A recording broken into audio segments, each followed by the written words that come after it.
நண்பா, நம்மளோட சேனலில் இது 2வது சேலஞ்சிங் வீடியோ. சேலஞ்சிங் வீடியோ இன்னும் பார்க்கலைன்னா கீழே டிஸ்கிரிப்ஷன் லிங்க் இருக்குது பாருங்கள். இப்போ நம்ம இந்த சேலஞ்சிங் வீடியோவில் என்ன பண்ண போகிறோன்னா, கொளுத்து எடுக்கிற மத்தியான வெயிலில் பரோட்டாவை ஓப்பன் பண்ணுறதுலேருந்து சுட்டு பிளேட்டுக்கு வர வரைக்கும் செய்ய போகிறோம். இந்த சேலஞ்சுக்கு யார் வந்தாங்கன்னா, எபியனை தான் நான் செய்கிறேன்னு சொல்லிட்டு முன்னாடி வந்திருக்காரு. பார்ப்போம் செஞ்சு முடிக்கிறாரான்னு. இந்த சேலஞ்சிங்கு வெறும் 2-3 பரோட்டா சுடுறது இல்லைங்க, ஹாஸ்டலில் இருக்கிற எல்லாத்துக்குமே பரோட்டா சுடணுங்க. அதனால ஒரு 5 கிலோ மாவு கிட்ட ஓப்பன் பண்ணி கொட்டிட்டாரு. தண்ணியை ஊற்றி மிக்ஸ் பண்ணிக்கிட்டாரு.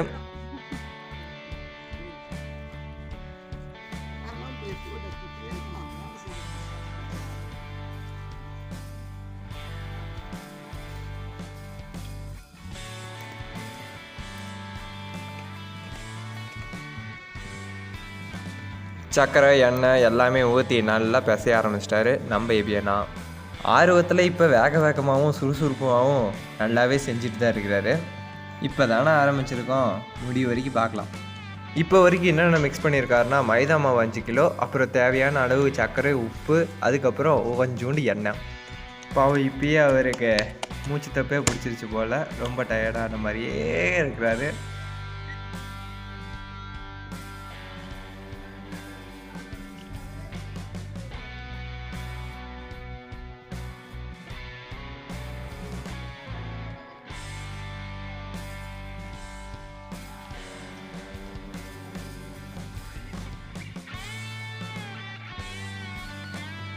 ரெண்டு உள்ளங்காய் நிறைய எண்ணெயை ஊற்றி நல்லா தேய்ச்சிட்ருக்காரு. இப்போ என்ன பண்ண போகிறான்னு தெரில, எல்லாத்தையும் மடிச்சிட்ருக்காரு. எனக்கெல்லாம் பரோட்டாலாம் சுடவும் தெரியாது, செய்யவும் தெரியாது. அதனால தான் நான் இந்த சேலஞ்சுக்கு கலந்து கொள்ளல. இந்த மாதிரி ரிஸ்க்கான வேலைக்கும் இறங்குறதும் இல்லை. எனக்கு இதுதான் ஃபஸ்ட் டைம் பரோட்டாவை ஃபுல்லாக செய்கிறத பார்க்குறது. இதுக்கு முன்னாடி நீங்கள் எங்கேயாச்சும் ஃபுல்லாக பரோட்டா சுடுறத பார்த்துருக்கீங்களா? இல்லை உங்களுக்கே செய்ய தெரியும்னா கமெண்டில் சொல்லுங்கள் நண்பா. இல்லை நாங்கள் செய்கிறது கரெக்டாக இல்லை தப்பான்னு சொல்லி அதையும் கமெண்டில் சொல்லுங்கள், இது எப்படி செய்யணும்னு சொல்லி. நான் வரைக்கும் உருட்டுக்கே இடுப்பு பிடிச்சிக்கிச்சு போல். நெக்ஸ்ட்டு துணி துவைக்கிற மாதிரி பெரட்டி எடுக்க போகிறாரு. இதுக்கு மேலேயும் முயற்சி செய்யணுன்னா ஸ்கில்லும் தேவை, பொறுமையும் தேவை. இதுக்கு மேலே தான் வேலை பெண்ட் எடுக்க போகுது. விடாமல் கடைசி வரைக்கும் செஞ்சு முடிப்பாரான்னு பார்ப்போம். டேஸ்ட் வேறு டெஸ்ட் பண்ண போகிறோம். நம்ம தான் ஜட்ஜு. நம்ம எதுக்கு இருக்கிறோம் நண்பா, செய்கிறத நல்லா பார்க்கணும், அப்புறம் சுட்டு தரதை நல்லா ரசித்து சாப்பிட்ணும். அதுக்கு தானே இருக்கிறோம், வேறு எதுக்கு? கொஞ்ச நேரம் ஊறணுங்கிறதுக்காக மூடி வச்சுருந்தோம். வெயிலில் காஞ்சிரும்னு சொல்லிட்டு மூடி வச்சுருந்தாங்க. அந்த ஊறுற வரைக்கும் கூட நெல்லில் போகக்கூடாது தான் இந்த சேலஞ்சிங்கோட ரூலு. அதனால் அவர் வெயிலே தான் நின்றுட்டு இருந்தார். இந்த கேப்பில் நம்மளோட குட்டீஸுங்க எல்லாமே ஆடுங்களுக்கு தலையெல்லாம் வெட்டிட்டு போகிறாங்க. இந்த மாவை இப்படி தூக்கி போகிறத பார்த்தாலே எபியனோட மைண்ட் வாய்ஸ் என்னன்னு நினைக்கிறாரு தெரியுமா? முடிச்சு விட்டாங்க நம்மளே. அதான் அவரை கலாச்சாரம் அப்படியே ஸ்டெடியாக வேலை செய்கிறாருப்பா. இங்கே ஒரு தலைவர் சுட்டு பரோட்டா பிளேட்டுக்கு வரதுக்கு முன்னாடி அப்படியே வெறி கொண்டு பார்த்துட்ருக்காரு பேசுகிறவே. நாங்கள் தான் வெயிலில் பரோட்டா சுடுறோன்னா அந்த குட்டி பாப்பாவும் வெயில்லையே விளையாண்டுருக்காங்க. இன்னும் இந்த தோரை வெறி கொண்டு அப்படின்னா தான் பார்த்துட்ருக்கு. ஹலோ சாரு பா.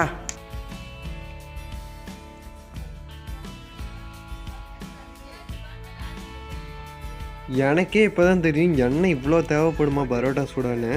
இல்லை வெயிலில் நாங்கள் செய்கிறதுனால எண்ணெய் அதிகமாக தேவைப்படுதான்னு தெரில. சைடு கேப்பில் நமக்கு ஒரு பாயிண்ட் எடுத்து தந்தான் பாரு ஒருத்தன். மைதா மாவுக்கு எண்ணெய் தேய்ச்சி விட்டு குளிப்பாட்டி விட்றாராம். முடியல போல் எப்படின்னால வேர்த்தெல்லாம் ஊற்றுது. அவரு திரும்பி அப்படி இப்படின்னு பண்ணுறாரு.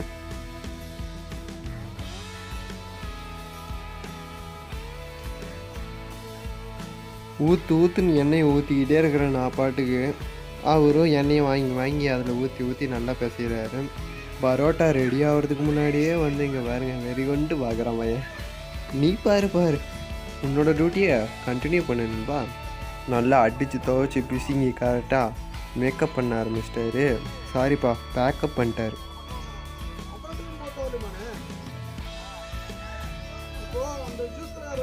கேட்க அள்ளி ஊற்றுவேன். அவரும் வாங்கி எண்ணெய் தேய்ச்சி விட்டுருக்காரு.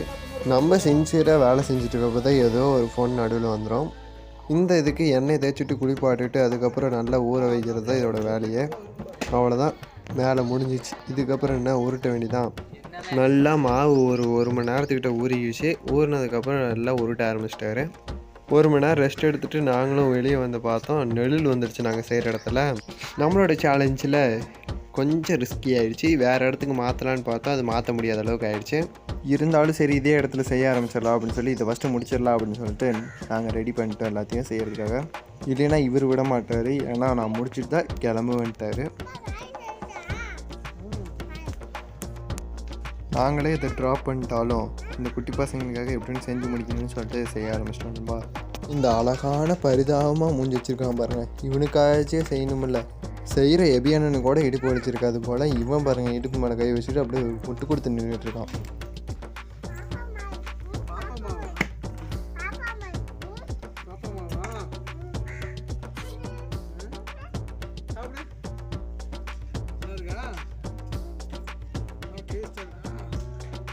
குட்டி பாப்பாவுக்கு பரோட்டா சுடுறதுக்கு முன்னாடியே மாவே சூப்பர் டேஸ்ட்டாக இருக்குன்னு சொல்கிறாங்க.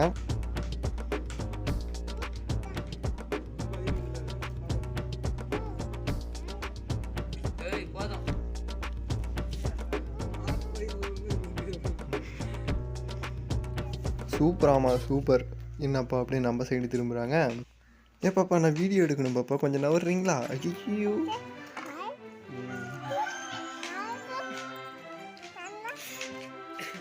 வீடியோ எடுத்துகிட்ருக்கேன்னு தெரியாமையே எடுத்துகிட்டு வந்து என் வாயில் வச்சிட்டாங்க, அதனால தான் பேச முடியல. மீண்டுமா நல்ல வேலை அப்படியே திரும்பிக்கிட்டா பாப்பா. இருந்தாலும் மாவு பிக்கிறத பார்த்தா திடீர்னு நமக்கு தான் கொடுக்க வராங்களோன்னு நினைக்கிறேன். நம்பூர் ஹல்கை பார்த்து பயந்துருச்சு பாப்பா, அதனால தான் என் மடியில் வந்து உட்காந்துக்கிட்டாங்க. வேறு வழி இல்லாமல் நானும் உட்கார வச்சுட்டு வீடியோ எடுத்துகிட்ருக்கேன். நீங்கள் அந்த ஹல்கை பார்த்தீங்கன்னா கமெண்டில் சொல்லுங்கள். அவெஞ்சர்ஸ் குரூப்பில் இந்த ஹல்கே இங்கே கொஞ்சம் ஒல்லியாக வந்து இங்கே நின்றுட்டுருக்காரு. குலோப் ஜாமா ரெடி பண்ண போகிறாரு. எண்ணெயை இப்படி ஊற வச்சுருக்காரு. குட்டி பாப்பா ஏதோ சொல்லிக்கிட்டே இருந்தாங்க, என்னன்னு சொல்லி கவனிக்கலான்னு பார்த்தேன். கொஞ்சம் பேசுகிறத நிறுத்திட்டா பாப்பா. அதுக்கே பாப்பா இப்படி மாறிக்கிற. இந்த குட்டி பாப்பா கிட்ட கொஞ்சம் ஷார்ப்பாக தான் இருக்கணும், அதாவது உஷாராக தான் இருக்கணும்.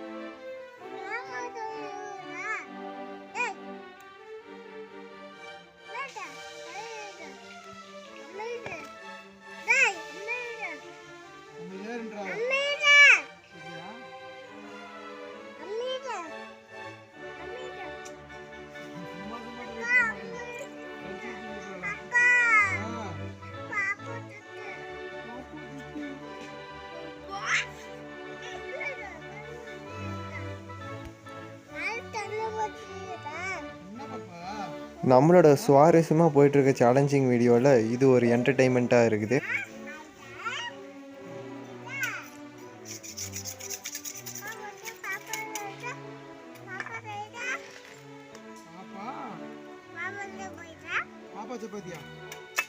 குட்டி பாப்பாவும் பரோட்டா செய்கிறேன்னு சொல்லிட்டு செஞ்சாங்க. அது சப்பாத்தின்னு சொல்லிகிட்டு இருக்காங்க, பரோட்டான்னு தெரியாமல். அதை நம்ம ஜீவன் டிஸ்டர்ப் பண்ணனால அடிக்க போயிட்டாங்க. கடைசியாக 2 பேரும் ஃப்ரெண்ட் ஆகிட்டாங்க. சப்பாத்தி உனக்கும் சேர்த்து சுட்டு தரேன்னு சொல்லி. இப்போ எங்கே போகிறோம் தானே பார்க்குறீங்க. பரோட்டா மட்டும் செஞ்சால் பத்துமா?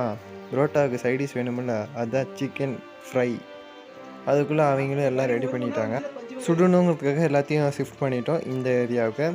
அதுவும் இல்லாமல் இந்த ஏரியாலையும் வெயில் அடிக்குது. அதனால தான் இந்த சேலஞ்சிங் எப்படின்னு வெயிலோடு முடிக்கணும் அப்படிங்கிறதுக்காக நாங்கள் வெயிலில் உட்காந்தே சுடுறோம் அப்படின்னு சொல்லிட்டு உட்காந்துக்கிட்டாங்க. ஆனால் பாட்டி மேலே வெயில் அடிக்கல, ஆனால் எபியான மேலே வெயில் அடிச்சுட்டு தான் இருக்குது ஒன்றுமே. ஏப்பா கவியரசு பரோட்டா அப்படியே திங்கலான்னு பார்க்குறியா? நம்ம பரோட்டா மேக்கிங் வீடியோ தான் எடுத்துகிட்ருக்கோம், அதை மறந்துட்டு மித்ததெல்லாம் கவர் பண்ணிக்கிட்டு இருக்கேன். எவ்வளோ அழகாக மைதா மாவை தட்டி தட்டி விடுறாரு பாருங்க. அப்புறம் என்ன நண்பா, சுட்ட பரோட்டா எல்லாமே ரெடி ஆகிடுச்சு. சிக்கன் குழம்போடு வச்சு சாப்பிட்டேன். நம்ம டேஸ்ட்டை டேஸ்ட் பண்ணிடலாமா?